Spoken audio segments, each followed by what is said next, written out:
Islam ini mensafaati sekian orang karena tidak terjadi ikhtilatul ansab. Kayak apa baiknya Islam? Diatur. Tabani juga sama. Saya pernah ditanya seorang dosen, Gus, kenapa Islam mengharamkan anak angkat? Yang diharamkan itu intisabnya, bukan anak angkatnya. Kalau kamu sayang, monggo. Tapi kalau anak angkatnya sampai lupa nasabnya, kemudian nanti ketemu saudaranya nikah, itu bahaya. Terus nanti sama saudara angkatnya pegang-pegang, dikira gak batalkan wudhu, padahal ajnabi. Itu yang gak diinginkan Kanjeng Nabi. Belum keangkuhan.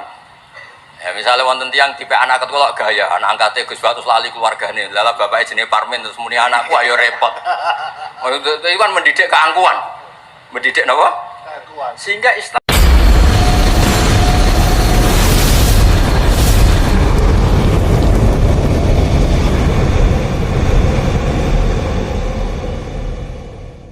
tim yatim dihormat Pak D palingnya.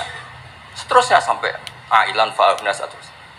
Terus kepenak karena agama ini sesuai dengan keseharian kita. Dan Allah ketika mensifati dirinya lihadatin alladzi at'amahum min ju' wa amanahum min khauf. Sudah lah pokoknya ngaji mangan, rapati pahamlah sementing mangan. Sudah alladzi at'amahum min ju'. Allah mensifati dirinya itu sederhana, al-mut'im yang ngasih makan wa amanahum min khauf. Di Indonesia baik-baik saja, aman-aman saja. Kita ngaji agak ditangkap, kita gini-gini ya sudah baik-baik saja. Dan itu yang paling disenangi Rasulullah SAW. Nabi ketika ditanya al Islami khairan ya Rasulullah itamu to'am. So nggak Islam itu sangker mangan-mangan ya Islam. Coba andekan kita bisa terbang ke Mekah setiap saat. Jule waya mangan raduwe, sumpek. Ada orang iso terbang tapi makan apa? Ada. Lancar. Dan itu luar biasa Nabi ketika. Kulo niku cocok. Ya selain iso terbang maksudnya. Tapi ini penting kalau aturakan supaya agama ini menjadi gampang. Sebab itu hadaddin, saya sering cerita kemana-mana. Ketika hadaddin cerita peradaban, saya sering cerita di banyak dosen itu sampai nangis saya cerita. Coba agama ini mensyaratkan iddah. Iddah itu kalau ada perempuan diceraikan suaminya atau tinggal mati, itu kan potensi ya. Ini misalnya Jumat mak. Kalau dalam kitab fikih kan tolak yang sunni itu fiturin lam yujami hafi. Ketika suci dan suaminya tidak jima. Misalnya kamu nikahi janda, malamnya dijima suaminya, paginya bentrok terus cerai. Terus kamu nikahi nggak ada iddah, terus punya anak ya nggak mirip kamu sama sekali, karena produk awal. Produk awal. Konsolat wang elera karuan, nak mangan wangil, buling elera karuan, ngundang kue apa? Kayak apa? Tapi barokahnya iddah itu selesai karena orang yang boleh dinikah harus baroatur rahmi. Berarti Islam ini mensafaati sekian orang karena tidak terjadi ikhtilatul ansab.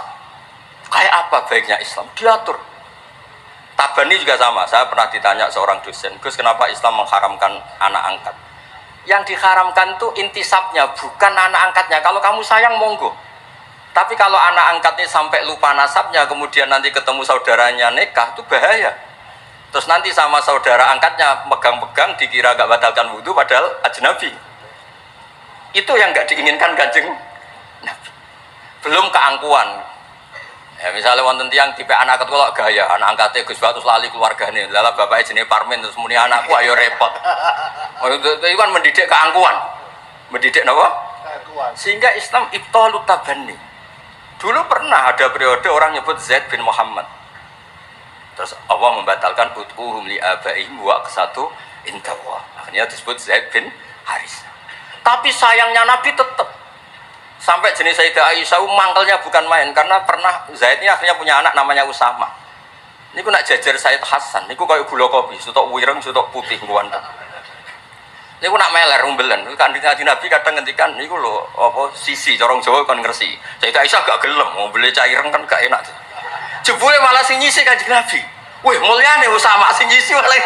Artinya sayangnya tetap tabaninya dibatalkan tapi sayangnya kayak apa Rasulullah SAW. Jadi kalau minta, dan itu di tafsir Basit itu yang saya paling suka ketika orang kafir bilang lan nu'mina laka hatta tafsira lana minal ardi yambu'a takuna laka jannatu min nakhil wa inabin fatufajjirul anharu khilalaha tafsira autus kita sama. Itu orang kafir mintanya kan aneh-aneh. Muhammad saya mau iman asal kamu menjadi orang kaya raya. Kemudian kamu tidak akan membebani kita. Atau Mekah ini menjadi sungai yang menjadi subur semua. Itu yang paling kurang ajar bilang gini, autar kofis sama walan nu'mina liruqiyika hatta tunazzila alaina kitaban nakro. Lebih parah lagi ngomong gini mereka, auta tiya billahi wal malaikati qabila. Gini loh Muhammad, Allah turun dari langit terus gandeng kamu sama Jibril, terus tangan kamu diangkat dimaklumatkan, ini loh Nabi akhir zaman. Itu di semua riwayat ahli tafsir mengatakan kenapa Allah tidak nuruti itu. Karena ketika konsep Quran itu rasional sesuai fitrah salimah, orang yang menolak itu angkuh. Meskipun minta mukjizat itu yang menolak itu angkuh. Sebab itu kalau suwon Quran itu ya yang keseharian. Kita secara sosial ya alladzina yunfikuna fis-sarra wa dharra. Kalau sering cerita, kalau kamu merantau ke Jakarta, nemui teman misalnya Zaid, ketika berteman kamu sering ngasih uang. Sekarang Zaid jadi menteri atau jadi pengusaha di Jakarta. Dulu ketika berteman kamu sering ngasih uang Zaid. Ketika tersinggung wal kadhiminal itu, ketika Zaid salah wal afina. Kamu ketemu di Jakarta pede. Coba ketika Zaid miskin, buku jotos-jotosan, buku mel-melan. Sekarang jadi pejabat, ditangkap sama karena dendam. Makanya Ibnu Khaldun ngendikan, hadaddin agama ini itu diatur secara sosial. Hatta Rasulullah SAW man uyyida bil kauni kulli lausa, orang yang bisa menggunakan sarana mukjizat apapun di dunia ini itu saja diatur oleh Allah. Fabima rahmatin minallahi lintalahum walau kunta fatran lidal qalbi lan faddu min hawli. Misalnya ini contoh Mas Aziz, misalnya Mas Aziz keramat iso terbang di Mekah, ketemu kalau didoni disadui tetap tak bisa Mas Aziz terbang di Mekah. Artinya apa? Nabi dengan segala mukjizatnya kok faddan ghalidul qalbi tetap lan faddu min haulik. Artinya mukjizatnya Nabi sebanyak apapun ketika secara sosial beliau salah, andekan ya tentu andekan karena nggak mungkin terjadi, tetap lan faddu min haulik. Makanya terus Ibnu Khaldun mengatakan hadaddin sesuai fitrah salimah, bahwa peradaban manusia dibangun dengan akhlak. Nah, kalau sudah ngaji seperti ini dawuh Imam Waqidi, ketok mukjizate dawuh wa innaka la'ala khuluqin 'azim. Ya, terus niki barokah ngaji niki, sing kepengen keramat aneh-aneh stop. Mergo kepengen tok orang arah kasil pun stop mawon. Sampean manut Gus Ba ora usah keramat, tapi mlebu swarga. Niku umur kok sing gampang-gampang. Mun kula waca niku mon, mengke kula mon. Niki tesih wonten seprapat jam. Terus niki dawuh saya ini dikasih kitab napa niku Al-Kunuz Kunuzus Sa'adah Al-Badiyah fil Anfas Al-Aliyah Al-Habasyah oleh Habib Muhammad bin Husain. Beliau muridnya Habib Taufik. Habib Muhammad bin Husain bin Anis bin Alwi bin Ali. Sering belajar Ihya sama saya, saling istifadah. Saya juga sering baca kitabnya Habib Ali ini, Al-Fawaid Al-Mukhtarah. Ada cerita, mungkin beliau yang ngarang sendiri tidak bisa lucu karena tidak biasa lucu. Kalau saya biasa lucu, beliau cerita ada fadhail manakibnya para sadat.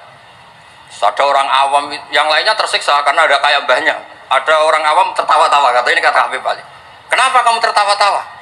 Ya itu kan mbah-mbahnya mereka yang harus niru kan cucunya, saya kan enggak. Jadi kalau saya goblok sah saja. Tapi kalau Habib ini misalnya Habib Fakih Muqaddam Muhammad bin Ali Ghazali Asri wa Junaidu Waqti gini, sing maca putune we kapan aku dadi ngono kan. Tapi kalau orang awam ya Habib Ali ya. Terima kasih yang sudah nonton. Mudah-mudahan tercerahkan oleh penyampaian Gus Baha. Wassalamualaikum.